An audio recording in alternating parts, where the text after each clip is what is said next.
Choguel Maïga, victime d'un AVC depuis jeudi 11 août 2022. Les marabouts de Ténébiraïma Ouattara Dilafiol en revendiquent la paternité. Le Coroti utilisé?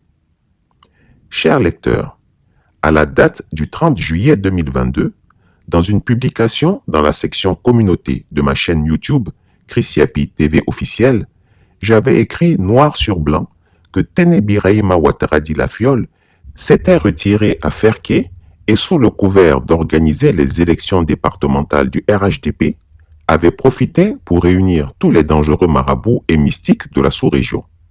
Il leur avait assigné une seule mission, à savoir détruire la transition malienne par tous les moyens maléfiques ésotériques dont ils disposent. Citons de façon plus précise l'enquête que j'avais faite à ce sujet. Voici donc ce que j'avais écrit en substance, et ce, bien longtemps avant que cela n'arrive. Je me cite. Fissure au sein de la transition malienne. Les colonels et Choguel Maïga vont-ils se déchirer et faire imploser le Mali? Alerte à tous les panafricains.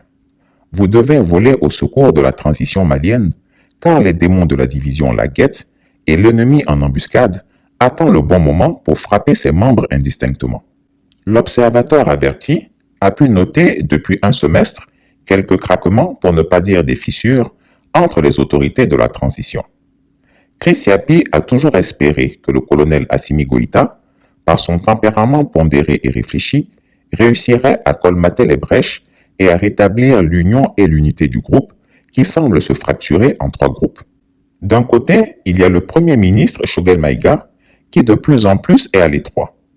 De l'autre côté, il y a la junte des 5 colonels auteurs du coup d'État qui, elle, se fissure en 2 blocs. Cela est de mauvais augure. La France et les ennemis africains du Mali attendent le moment où la bulle des rivalités va éclater au grand jour pour pousser les blocs rivaux à l'affrontement. Comment Christiapi a-t-il su qu'il y avait une division au sein de la transition malienne? Bien entendu, ça et là, la rumeur bruissait, mais je m'étais dit que c'était normal. Même la langue et les dents qui cohabitent dans la bouche ne manquent pas de temps en temps de se chercher noise. Néanmoins, Christiapi en a eu la conviction le week-end du 23 juillet 2022 en espionnant Ténébiraïma Ouattara Dilafiol qui s'est rendu dans le Tchologo sous la couverture de superviser les élections départementales du RHDP. En réalité, il était plutôt allé se livrer à une véritable croisade de sorcellerie. Il a fait mobiliser des marabouts par des émissaires avec pour seul et unique but de faire des sortilèges et des sacrifices pour élargir le fossé des incompréhensions entre les dirigeants maliens et approfondir la division au sein de la transition. Il a notamment demandé que les membres de la transition se braquent les uns contre les autres et qu'ils ne se voient plus en odeur de sainteté les uns avec les autres. Il a formulé le souhait que les différents clans se détestent mortellement, notamment le groupe des militaires. Il veut également que les militaires soient unanimes pour chasser Choguel Maïga de la primature en lui imputant tous les maux actuels. C'est quasi textuellement ce que Ténébiraïma Ouattara Dilafiol a donné comme mission aux 17 marabouts qui ont été réunis sous sa houlette. Ceux-ci, en chœur, ont répondu qu'ils allaient faire la preuve de l'efficacité de leur pouvoir occulte. Ils lui ont rappelé que c'est grâce à eux que l'élection du 3e mandat de son aîné s'est bien déroulée et qu'ils ont pacifié la Côte d'Ivoire. Ils avaient promis à Alassane Ouattara que personne, ni même les militaires, ne se soulèverait contre leur régime et que bien au contraire, les opposants, tous autant qu'ils sont, viendraient lui faire la génuflexion. Ils ont rajouté que s'ils avaient été capables de cela en Côte d'Ivoire, pour le Mali, ce serait un jeu d'enfant. Le plus osé d'entre ces marabouts a posé cette terrible question à la fiole. Est-ce que tout ce que nous avions dit et promis ne s'est pas réalisé? On a dit qu'on rendrait Alassane Ouattara invincible face à ses opposants. On a dit que ses opposants viendraient le supplier. N'est-ce pas ce qui arrive actuellement? Et Ténébiraïma Ouattara Dilafiol d'opiner. Ils ont alors juré, confiants, que dans un délai qui n'excéderait pas 3 mois, les membres de la transition ne pourraient même plus se sentir à 1 mètre tant ils se haïront. Après quoi, ils ont procédé à l'immolation de 11 chameaux, 37 bœufs et autres caprins. Cette information est classée catégorie A1.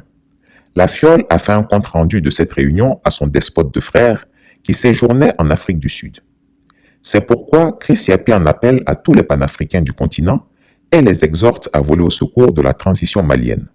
Il ne faudrait surtout pas que cette élite nouvelle, qui redonne de l'espoir et de la dignité aux Africains, sombre dans la guerre interne et les règlements de compte. Que même ceux qui ne croient pas au pouvoir des sciences occultes prennent tout de même mes avertissements au sérieux. Allez à Bamako pour parler aux autorités et dites-leur que leur division scellera leur fin et tous sans exception seront exécutés par la France-Afrique. Ainsi, Alassane Ouattara et Emmanuel Macron auront eu leur revanche et le Mali s'écroulera. Le Mali sera donc dépecé par la France qui reconnaîtra l'indépendance de plusieurs régions du territoire malien. La France pèsera au Conseil de sécurité de l'ONU et le Mali actuel sera divisé, comme le Soudan, non pas en 2 territoires et 2 pays, mais plutôt en 3 territoires et 3 pays. Voici le grave péril qui pèse sur les épaules des membres de la transition. Alors ne vous divisez pas, restez unis. Cela doit être le challenge de tous les panafricains. Quand j'ai publié cet article, certains de mes abonnés sont venus me moquer gentiment en disant que les affaires de sorcellerie n'existent pas et que c'était de l'obscurantisme et des sottises, patati et patata. Ne voilà-t-il pas que Choguel Maïga, premier ministre malien, a été frappé de façon inattendue par un AVC, très précisément le jeudi 11 août 2022. Coïncidence? C'est possible. Sauf que, dès que l'information de l'AVC de Choguel Maïga a été annoncée, Tene Birahima Ouattara Dilafiol a appelé avec empressement son grand frère, lui assurant avec vif mot que ce sont ses marabouts à lui qui ont frappé Choguel Maïga avec le Koroti. Pour ceux qui ne le savent pas, le Koroti est une sorte de flèche noire empoisonnée en sorcellerie. Elle peut voyager des kilomètres pour aller frapper l'infortuné choisi. Mieux, il affirme que ses marabouts, depuis le mercredi 10 août 2022, lui avaient fait cette promesse ferme: liquider Choguel Maïga. Et ce sont bien là les mots fidèlement retranscrits de la fiole.